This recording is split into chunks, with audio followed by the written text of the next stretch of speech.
with these small parties, but so many of them had really not even been political parties before. If they had been establishing track records, been building up, mobilizing the way conventional political parties do, the chances are they would not have been in this invidious situation.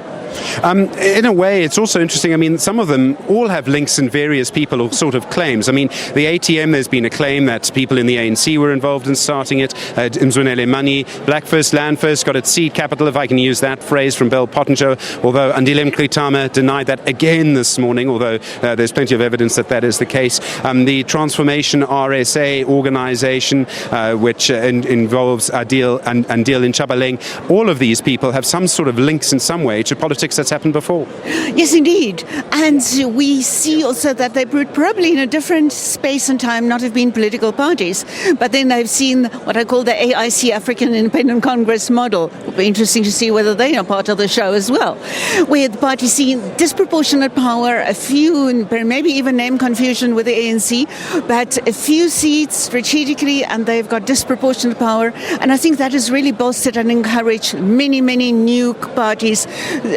So many other names on the list here. The acronyms on the list here are almost unrecognizable, at least in terms of any preceding activity. President Susan Boyson from Wits University, thank you very much indeed. Let's introduce the spokesperson for COPE, Dennis Blum. Good to see you, sir. We've had various developments today. Yes. Are you supporting the small parties who are making these claims? We are supporting them wholeheartedly. We are joining into this. We are sick and tired that people must rig an election. We cannot allow a situation. This is not a banana republic. And we will never allow that this country must turn into a banana republic. We will approach the courts of this country. But this election, we can never, ever, and we are not supporting this election, because you can see that it is a rigged thing that nobody will ever accept. We will go to the courts of law and we will challenge it. It is unacceptable that people must do this thing. We are not going. The Congress of the People are joining all these parties because they are fighting for the right thing. We are not accepting it. You say you're going to court. What evidence will you produce? And that evidence can't just be Twitter. There's evidence of people who have voted twice.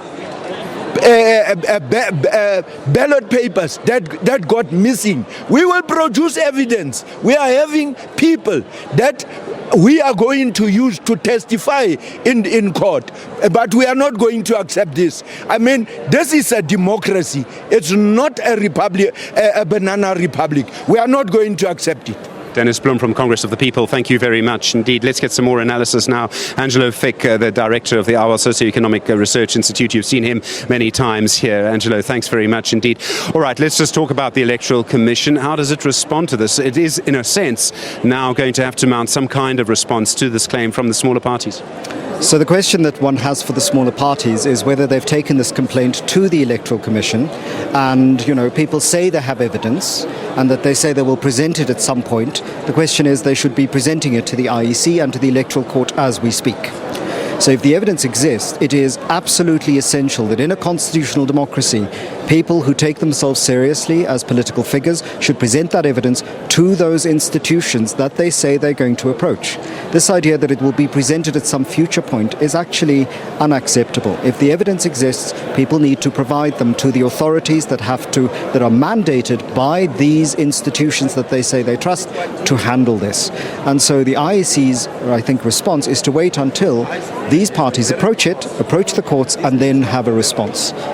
Angelo Fick, thanks very much indeed. We'll have more discussions about this. We are expecting some of the ANC leaders to come through here, including the national chair, in the next little while.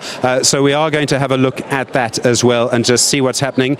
All right, we understand that the Economic Freedom Fighters leaders are now coming through, and I expect perhaps that their Commander-in-Chief, Julius Malema, will be among them, and we are going to talk to them about, we are going to talk to the people.